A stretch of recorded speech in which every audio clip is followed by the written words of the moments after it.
Hello, I'm Paul Jameson at TwentyEA, and thanks for joining us for the latest in our webinar series, where we'll be looking at what's happening in the property market year to date. It's fair to say there's been lots of conflicting views and opinions on what has been happening and what will happen in the future. So I'm delighted to say we've got a real couple of property industry heavyweights with us today, who I'll introduce now. So first of all, I'm delighted to welcome Lucian Cook. Welcome, Lucian. Great to be here. Lucian, many of you will know, but he's head of residential research at Savills. I believe he joined the company about 30 years ago. Not far off, which is a bit of a worry, really. Lucy is one of the most quoted and well-respected industry commentators, and you'll find him in many of the industry press. So really delighted to have Lucian with us to give his insight on what's happening and what might happen in the future. And then we've also got Mark Montgomery. So again, Mark's a well-known industry figure. Mark is the Chief Strategy Officer for Simplify Group, the largest conveyancing group in the UK, and have 7 of the leading conveyancing brands. So Mark, very welcome as well. Nice to see you. Great. So guys, let's get straight into it. It's probably fair to say there's been a lot of negative publicity. If you pick up the newspaper, there's talks of a property market crash, whatever that means. But let me put it to you, are we just returning to a bit of normality? Lucian, I'll perhaps start with you. Yeah, well, I think it's probably more of an adjustment than just returning to normality. But I think there is always a risk that the papers and the press generally overplay things. After all, that is, what sells newspapers. And I think there's a number of reasons why this isn't, say, the early 1990s or 2006, 2007. And partly, that's because whilst clearly buyers at the point of purchase are going to see a real squeeze on their budgets, and that may well cause house prices to fall back in a lower transaction market, we don't have the prospect of high levels of forced sales for a number of reasons. Lots of existing borrowers have locked in to fixed-term mortgage rates. A number of them have had their affordability quite heavily stress tested. And equally, we haven't got an expected significant increase in unemployment to result in high levels of repossessions. So I think it's a bit more than a return to normality, and it would have to be given the interest rate increases that we've seen and the disruption that we saw to the mortgage market at the back end of last year. But I think we are in a very different place to say where we were by reference to those previous downturns. Great, thank you. And Mark, have you got any views on this, perhaps with your experience in the conveyancing sector? I guess it's not really been a normal year for some time anyway, and I think that's going to be true of this year also. Although the headline data might be directing towards normal levels, actually we're starting the year with very low pipelines, so estate agents and conveyancers are going to have to deal with an uptick in volumes later in the year, we hope, which is always a challenging thing to deal with in terms of capacity. And yeah, we at TwentyEA look at the numbers and the data behind it, and I think what we're seeing so far this year is supply actually is about at the same level as last year. Supply is looking okay. Demand, as we all know, has definitely decreased. I think we're 21% down roughly year to date on last year, but still only 10% down on perhaps 2019. I think from the data we look at, I think the demand is definitely more stretched, perhaps at the lower price ranges, and perhaps less affected at the higher price ranges. Do you think that's down to mortgage affordability? Yeah, well, I mean, if you look at the market generally, in the lower price bands, you tend to have more mortgage-dependent buyers. So those buyers, particularly first-time buyers, are much more exposed to increased costs of debt than, say, at the top end of the market, where equity is a much greater, provides a much greater proportion of buying power. So that's exactly in line with what we would have expected to see. Great. And perhaps moving on to the topic of house prices, many people watching this will be estate agents, and I think I would argue estate agents are probably concerned with transactional volumes with their business, but obviously buyers and sellers are very much keen and obsessed with house prices. No one has a crystal ball, but it's a key indicator of demand in the property market. What do we think are going to happen to house prices this year? You see some doom and gloom merchants saying house prices may drop by as much as 35%, which, as far as I'm aware, I don't think has ever happened or not for a long time. Have you got a view on what will happen with house prices? Mark, perhaps you first. I mean, I think as Lucian mentioned earlier, I think you've got to look at the fundamentals of the market, supply, demand and affordability. and there are lots of people who are sitting on good amounts of equity over the last few years. So there's a degree of froth in the market, which I think we are seeing come off. And although the headlines on house prices are still actually stating that they might be relatively stable, I don't think we're seeing everything coming through yet in terms of the deals that are being done. So yeah, I think it's inevitable that house prices will drop by a degree, whether it's 5 to 10%. And I think an awful lot of buyers and sellers have already got that priced in their heads. Yeah, I mean, let's be absolutely honest. House price forecasting is not an easy exercise. And there's always a degree of conjecture when we arrive at our house price forecasts. We've penciled in, for example, average house price falls across the UK of in the order of 10%. And that really is reflected by, as Mark has said, some of the froth coming off the market in the first instance, but also that impact on affordability. So people being more stretched when they go to get a mortgage, therefore a bit more cautious about how much mortgage debt they're able to take on, and the lenders being a bit more cautious about how much debt they're prepared to provide. And you see that already in terms of mortgage product availability. There's more mortgage product availability at lower loan-to-value ratios, for example, than higher loan-to-value ratios. And I think that will mean that there will be some disparity in the market that perhaps we've already talked about. What's interesting is that the demand as we're measuring it here, which is around sales agreed, obviously requires a mortgage to be in place. And the earlier demand indicator, so Rightmove produce a demand indicator, and that's actually tracking dead on 2018 levels for February and about 10% down on 2019. So there's some evidence that there's appetite in the market for buyers to be investigating properties, but it's taking longer to get mortgages. So that might be some of what we're seeing in terms of suppressed demand in the short term. And interesting, the data we look at, obviously demand is quite significantly down, supply is about the same levels perhaps as last year, but we measure asking prices, and from the data we see, asking prices are still creeping up. Now, that seems to be a bit of a surprise in this kind of market, and it could be perhaps an issue with the estate agents are dealing with, that in the fact that there's probably quite a lot of unrealistic vendors still out there. Now, the last couple of years, prices have been rising, as we know, and there's been some really good prices achieved because demand has been high. But now that demand's gone, I think the issue for vendors is if they are coming onto the market too high, that property just will not shift anymore. And it's a little bit concerning, perhaps, that asking prices are still going up, because you would expect them to creep down. Now, it takes a while to see completed prices because there's obviously a lag with land registry, but would you say that's fair? Do you think there's still probably a bit of a disconnect between vendors' expectations and what's happening in the market? Yeah, well, whenever you see a change in market conditions, for a period, you see this sort of misalignment between what buyers think a property is worth and what the seller thinks it's worth. And you know, the national psyche is that they may understand the pressures in the UK housing market, but many sellers will always find a reason why it doesn't apply to their property. And I think that kind of goes to the heart between what can be a bit of a Mexican standoff between buyers and sellers. And I think that's why, you know, you need, in a market that is changing with higher mortgage costs, you need realism amongst those sellers as to what may happen to prices. And it's against that context when we look in our house price forecasting models and we look at underlying levels of affordability, particularly when borrowers go to the bank and they're stress tested, it's that's behind our expectation that prices will fall by in the order of 10% this year across the country as a whole, but with lower price falls perhaps at the top end of the market, in the prime market, which is more equity aligned. But in all of those markets, there needs to be this alignment between buyers and sellers' expectations. And you look at asking prices. Look, asking prices and sale prices can be quite different. Yep. And you look at what's happened within the Rightmove index.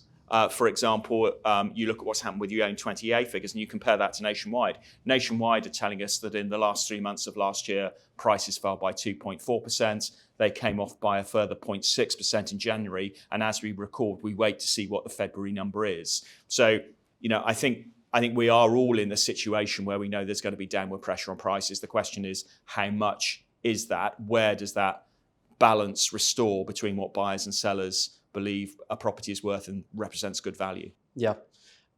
Mark, have you any views? Certainly seeing deals being done, and it's that point about asking prices versus reductions to get the deal done. I think there's some data published by Zoopla this morning that was talking about 4.5% drop between asking price and sales agreed this month. Yeah, and I think we are seeing an increase in price reductions as well, and I think the properties on the market that's if 4.5% quoted by Zoopla, that's probably a significant drop. So I think estate agents are having to work their pipeline and get those price reductions in at the start of the year, so the properties don't stay on the market. The other thing that's worth saying, I think, is that it's actually positive that there's a faster growth in listings than in demand in some respects, because there is a need to build stock back up in the market. We're not at normal levels of stock in the market at the moment, and while that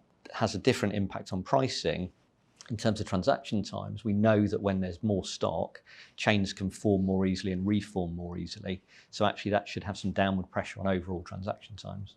Yeah, I mean, the stock thing is really interesting, I think, because, whilst stock levels are still below normal, if you look at where they are compared to this time last year we had an acute shortage of stock. Yeah. And I think that continued to drive house price growth for the first 9 months of last year, when perhaps you were already seeing increased costs of debt put some pressure on some of those underlying measures of affordability. And we've already seen stock coming to the market is slower, but we are gradually, because of those lower sale rates and indeed a slightly higher fall through rate compared to levels of certainly compared to levels of agreed sales, that's allowing stock to gradually rebuild back up towards normal levels. So thinking of the home mover, the buyer and the seller probably have different views of what they want to achieve. Now, you've said potentially there might be a 10% price drop, which probably won't be the end of the world. But I think an estate agent needs to educate both the buyer and the seller into the fact that that's not necessarily a bad thing. And I think the public are obsessed with house prices, but isn't the differential the more important thing? If prices fall, then the next house they're purchasing is probably going to be slightly less value as well. So it's not the end of the world. And I think perhaps that an education piece to buyers and sellers via estate agents into the fact that differential potentially is more important than house prices if you're going to be buying a house for years to come. And if we look at house prices historically over time, they usually always recover quite quickly. I think in essence what happens in the market is people take confidence from stronger market conditions, and they become much more cautious in weaker market conditions. So you tend to find that price movements and transaction volumes follow a broadly similar path. Certainly when you have a period of price falls, you tend to see low transaction volumes. And everybody, of course, wants to buy within 5% of the bottom of the market. But the reality is they're much more prepared to do it on the way back up than on the way back down. And I think, that's going to be the challenge in terms of transaction volumes, certainly over the course of the first half of 2023. Yeah. And obviously, Mark, on the topic of transaction volumes, it's probably been a busy couple of years in the conveyancing sector on that level. And absolutely. I mean, the conveyancing sector has really been the shock absorber for the housing market. At the peak in 21, conveyancers were delivering 160% productivity effectively. They took on so much work and got it through, which is great for the market. But the damage done by that to the sector has been fairly considerable. And I think we've also got a shock to deal with at the moment where volumes are very low, and we're going to lose some more capacity in the market, which will make it harder when volumes start to come back perhaps later in the year. Yeah, I think the other thing, of course, from a conveyancing perspective is if you have uncertain market conditions, then for whatever reason, the risk of fall through is much higher. And that might just be because the buyer gets cold feet, but it might also be because when they actually go to secure their mortgage, they find that they can't perhaps quite borrow as much as they were able to do so. Therefore, they need to look a bit more closely at their offer. So what you want to do, I guess, from an estate agency perspective, is you want to minimise that period through to exchange. Yep. You want to have a slicker conveyancing process as possible, so that period where the deal is exposed to fall through is minimised. And so that's where I think the conveyancing sector is going to play an absolutely crucial part in sustaining transaction levels through 2023 and particularly the first half. Yeah, and sentiment I think has got a role to play here as well. I think it's been quite encouraging over the last few months that there's been a good balance of commentary in the market, which has been backed up by data, so that some of the sensationalist, clickbaity stuff hasn't really taken hold. And we need that to continue because sentiment has its own momentum in the housing market. Yeah, and sentiment is the most difficult thing to measure and forecast. So you do your house price forecasts, you work through these fantastic affordability and other models to work out what in theory should happen to house prices, but sentiment can throw that out of kilter relatively quickly. Yeah, great. And perhaps touching on property transaction timescales. So interesting, we've been looking at this data, and I think we measure the time from new instruction to sale agreed now. I think last year that was around 40 days. It was really, really quick, which was because of all the demand and the buyers out there. Already so far this year, we're seeing that's jumped up to about 63 days, which is quite a significant increase in a relatively short space of time. But more normal. But more normal, exactly. And that's what I was about to say. I think if you look back to 2018, 2019, it was always like that. So again, it's going back to perhaps more of a normal market. Interestingly, and it's a big bugbear between estate agent and conveyancers, the time to exchange. So when the sales agree to that exchange has gone up massively since 2019. So I think latest counts, it's about 139 days from sale agreed to exchange. And obviously, the longer that goes on, there's more risk perhaps of fall throughs and withdrawals. But yeah, I think that's over 50% up on 2019. So it has been creeping up massively. We perhaps won't get into a massive debate on this because we could probably spend all day, Mark, but have you got any views on why that's happening or perhaps what we can do to improve that? I mean, the time to sell and the time to exchange are actually interrelated, because that time to exchange includes fall throughs and cases and chains getting reconstructed. And that's much harder to do when there's a lack of stock. If a transaction falls through and there's not the choice to plug it with another transaction, that can add to the overall time to complete. The biggest driver, though, was simply capacity, not just in conveyancers, but actually in the component parts of the sector that support conveyancers, whether that's surveyors, lenders, local authorities. They were all stretched through this period. So the turnaround times for every single element of that process have been added to, and they compound up through a chain to give us these longer timescales than any of us would have want. Conveyancers want to do the job quickly, so it's incredibly frustrating when that is the case. Happily, we're starting to see some of those cycle times improve, and we should see transaction times improving as a result. Yeah, I mean, some of it I think just reflects the extraordinary market conditions that we had through second half of 2020, the whole of 2021 and the first half of 2022. And just the volume of business that was being done put significant pressure, you would argue, on every part of the conveyancing process. But I think you've probably got to separate there, how much of that is simply about short-term capacity and how much of it is about structural change. How much more complicated has the conveyancing process gone? And I think for whether it be estate agents or whether it be people buying or selling houses, one of the things they need to have is real confidence that the conveyancer that they put in place is going to be able to do the job properly, but as importantly, as efficiently as possible. Just we've also looked into the type of agent and their market shares. So online agents or hybrid agents, whatever you call them, I think probably a few years ago had 8-9% market share in the market. If we look at the figures year to date, that's dropped to 5.8%. It's already a 15% reduction on last year, and that has been steadily declining over the last 3 or 4 years. What in your opinion, what does the outlook look like for these online agents? I think arguably in a tougher market, people are probably a bit more reluctant to pay up front than they perhaps were in the market the last 2 years. I think, the online agents have had some big challenges over the last couple of years, and that's impacted their capacity, and as a result, that's impacted their market share. But I think fundamentally, the offer that online and hybrid agents bring to the market is one that sits nicely alongside more traditional agents, and it's something that a significant part of the market are interested in. So I think those people who think that a temporary reduction in share of online and hybrid agents spells their death, I think are going to be disappointed. I think we're going to see a resurgence of those models.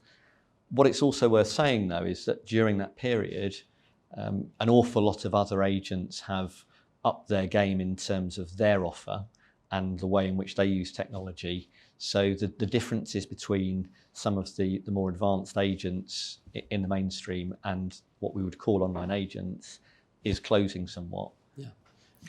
I mean, I'd say from our perspective, or sort of a general perspective, there's definitely, for the traditional estate agency model, there have been lessons that can be learned from the hybrid offering which has been put forward. I think fundamentally what happens in more difficult market conditions is you get a flight to quality. So people want to have confidence that the agent that they're dealing with can not just operate in strong market conditions, but has got that strong track record of operating in difficult market conditions. And I think that fundamentally is going to be what drives people's choice of agents over the period of the next 24 months. Great. I wouldn't disagree with that, but I think what people sometimes lose sight of is the fact that among those online agents, there are some fantastic agents who've got great experience in the areas in which they operate and bring that offer in a slightly different way to the market. So I think they'll continue to compete hard against traditional agents, and it'll be interesting to see how it plays out. Great, thanks. That's really interesting. So I think finally, just so to summarise, we're filming this at the end of February, and it'll hopefully go out in a few weeks. I think it's fair to say that the market is challenging, but it's not as bad as perhaps it was feared 4 or 5 months ago. Lucian, I know you forecasts are dangerous, but to the estate agents who are perhaps sat here and worried about the next few months and for the rest of the year, have you got any kind of summarising thoughts on what they should expect for the rest of the year and what they can do to really help themselves? Yeah, well, I mean, I would say if you look at where we were back in the sort of late autumn of 2022, we had significant turmoil in the mortgage markets. We had mortgage products withdrawn at volume over that period. If you look at the mortgage approval numbers for November and December coming out of the Bank of England, they were woeful. I think what's happened since then is we have seen a significant stabilisation in the mortgage markets, and we have seen cost of 5-year fixed rate mortgages stabilise significantly. The lenders have been much more confident in pricing those, despite the fact that you've still got some of these inflationary pressures, and we might not yet have seen the end of interest rate rises, bank base rate rises from the Bank of England. So I think it's going to be that more stable mortgage environment that underpins transactional activity over the course of this year. That said, because you've got higher costs of debt, generally, mortgage buyers' budgets are going to be under pressure. Qualifying those buyers is going to be absolutely important. And I think even in that environment, cash is going to be king. So it will mean that when somebody is doing a deal, the highest offer might not be the best offer. It's also going to be about the credentials of the buyer to proceed with the deal. And critical to that is their access to equity and whether or not they've got a secure mortgage offer that they can afford. Great, fantastic. And Mark, any concluding thoughts from yourself? Perhaps from a conveyancing perspective, what are your thoughts on the outlook of that sector for the rest of the year? I think there's going to be some challenges in the short term because it's obviously a lower volume environment and volumes have dropped very significantly over the last couple of months. But there are some positives that should come out of that. Those components that feed into the conveyancing process, whether that's lenders, search providers, management companies, aren't going to be under the same sort of pressure. So hopefully they'll be able to turn stuff around more quickly, and that should contribute to quicker transaction times overall. Great. Well, Mark, Lucian, thank you very much for joining me today. It's been really interesting, really insightful, and I think to our viewers and the estate agents and other people within the industry watching this, I think hopefully their minds will be put at rest slightly, and it won't be as tough a year as perhaps it was looking a few months ago. So yeah, thank you for joining me today, and all the best. Pleasure. Thank you.